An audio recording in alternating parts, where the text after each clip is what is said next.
आज पटना में भी सियासी माहौल खूब गर्म रहा। पिछले 5 दिनों से पटना के गांधी मैदान में आमरण अनशन पर बैठे जनसुराज के संस्थापक प्रशांत किशोर को आज पुलिस ने गिरफ्तार कर लिया। बाद में उन्हें कोर्ट में पेश किया गया।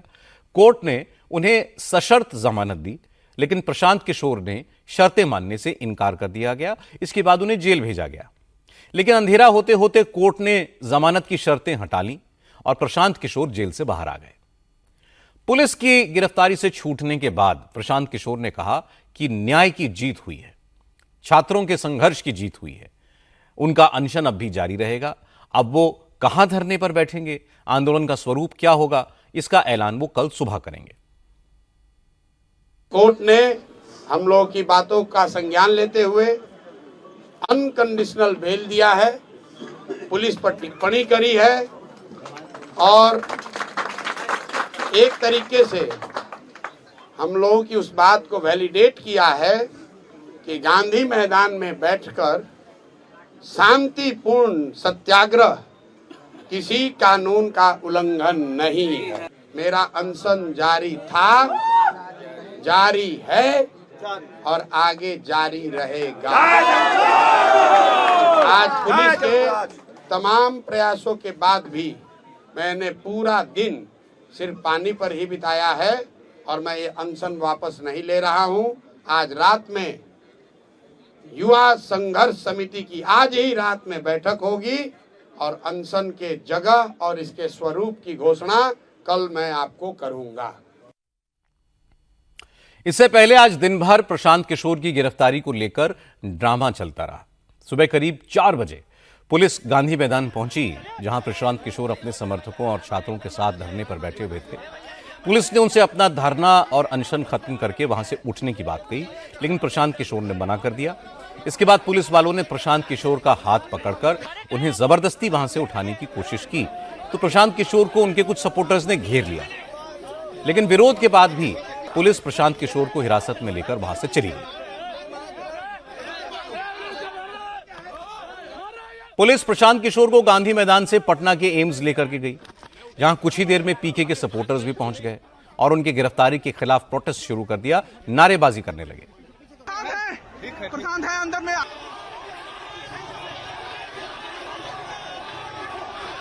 सड़क जाम कर दिया है, प्रशासन इस वक्त एम्बुलेंस के अंदर में है। पुलिस प्रशासन लोगों को रोक रही है। पटना एम्स में पुलिस प्रशांत किशोर का मेडिकल करवाना चाहती थी, लेकिन जब एम्स में उनका मेडिकल नहीं हो पाया तो फिर उन्हें पटना सिटी के बाहर फतुआ के कम्युनिटी हेल्थ सेंटर ले जाया गया।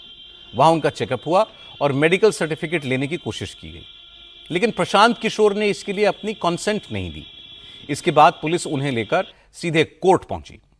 कोर्ट ने प्रशांत किशोर को जमानत तो दे दी, लेकिन यह शर्त भी रखी कि वो आगे ऐसे किसी भी धरना प्रदर्शन या अनशन में हिस्सा नहीं लेंगे। प्रशांत किशोर ने यह शर्त मानने से इनकार कर दिया और कहा कि उन्हें जेल जाना मंजूर है, लेकिन अनशन खत्म नहीं करेंगे। छात्रों के लिए उनका संघर्ष जारी रहेगा। कोर्ट में उन्होंने मुझे बेल दी है, लेकिन उस बेल में एक बात लिखी हुई है कि आप फिर से ऐसा कोई गलत काम नहीं करेंगे। शब्द मेरे दूसरे हैं, लेकिन उसका मोटिव यही है। इसलिए मैंने उस बेल को रिजेक्ट कर दिया है। मैंने जेल जाना स्वीकार किया है।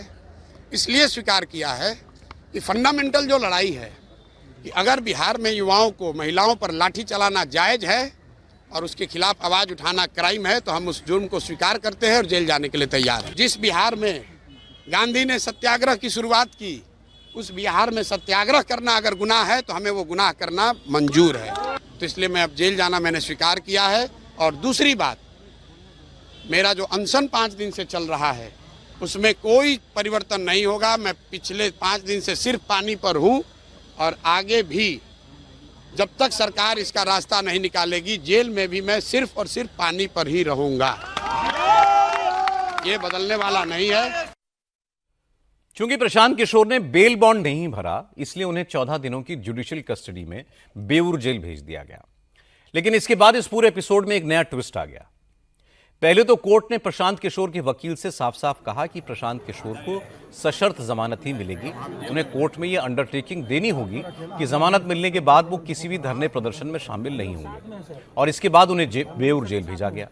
लेकिन फिर अचानक पता चला कि कोर्ट ने उन्हें बिना किसी शर्त के ही बेल दे दी है। जैसे ही ये खबर बेऊर जेल पहुंची और प्रशांत किशोर को थाने लाया गया, जो जेल से कुछ ही दूरी पर है, वहां पर प्रशांत किशोर ने बेल बॉन्ड पर साइन कर दिया और फिर वहां से अपने घर की तरफ निकल गए। हम लोग साथ में हैं सर। जारी रहेगा, बिल्कुल जारी रहेगा, वहाँ भी जेल में भी जाएंगे। ये आप पर अकेला हमला नहीं सर, 14 करोड़ लोगों पर हमला, जनतंत्र पर हमला। हम लोग साथ में हैं सर, रामबली सर के साथ में हैं, चिंता नहीं करिए। नहीं रुकना नहीं। प्रशांत किशोर सुबह गिरफ्तार हुए, जेल गए और शाम को उन्हें जमानत मिल गई। इस पर तेजस्वी यादव ने कहा कि पटना में पिछले 5 दिनों से जो कुछ भी हो रहा है वो स्क्रिप्टेड है। प्रशांत किशोर उसके एक्टर हैं और डायरेक्टर प्रोड्यूसर कौन है सब अच्छी तरह जानते हैं।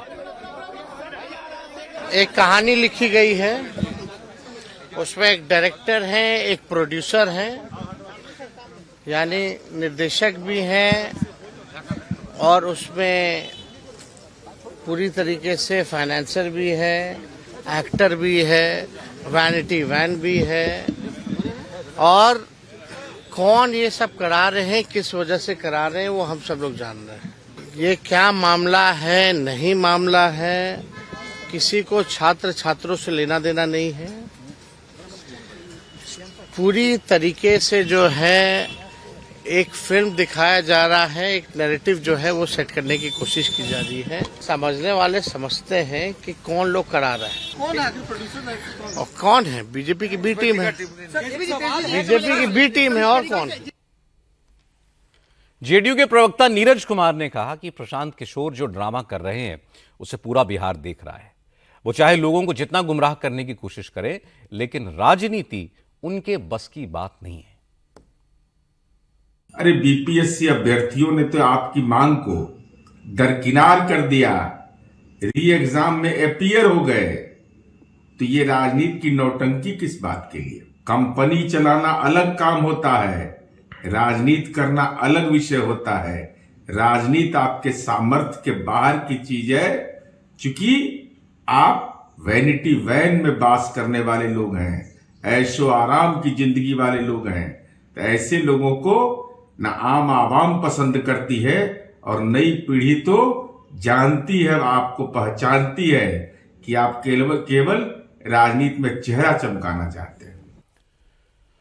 बीजेपी के नेता और नीतीश सरकार में मंत्री नितिन नवीन ने कहा कि प्रशांत किशोर पहले तो बड़ी बड़ी डींगे हाँकते थे, नियम कानून का पालन करने की बात कहते थे, लेकिन सियासत चमकाने के लिए खुद कानून का उल्लंघन करके पाबंदी वाली जगह पर वो धरना देने के लिए बैठे।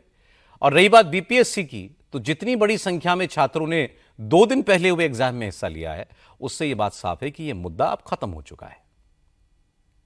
कल तो प्रशांत किशोर भी ये बोलते हुए पाया गया कि बीपीएससी से मेरी लड़ाई नहीं है, तो फिर विषय किस बात का है। जब मुद्दे ही खत्म हो गए तो राजनीति क्या छिपे कीजिएगा। आपका मुद्दा चुनाव में मैदान में आना है तो आइए भाई सीधे, लेकिन आपको मुद्दे नहीं मिल रहे हैं, अब इसके लिए मुद्दे हम खोज के आपको तो देंगे नहीं। और प्रशांत किशोर जी बहुत बड़ी बड़ी बातें करते थे कि मैं ये वो मॉडल करूँगा, मैं कानून को ये से रखता हूँ। तो आज जो कानून के द्वारा बनाए गए जो स्थल है वहाँ पे आप आंदोलन करते, कहाँ कोई दिक्कत है। तो सीधे किसी की गलतफहमी है कि मैं भी सत्याग्रह करके गांधी बन जाऊँगा, तो गांधी बनने के लिए तब करना पड़ता है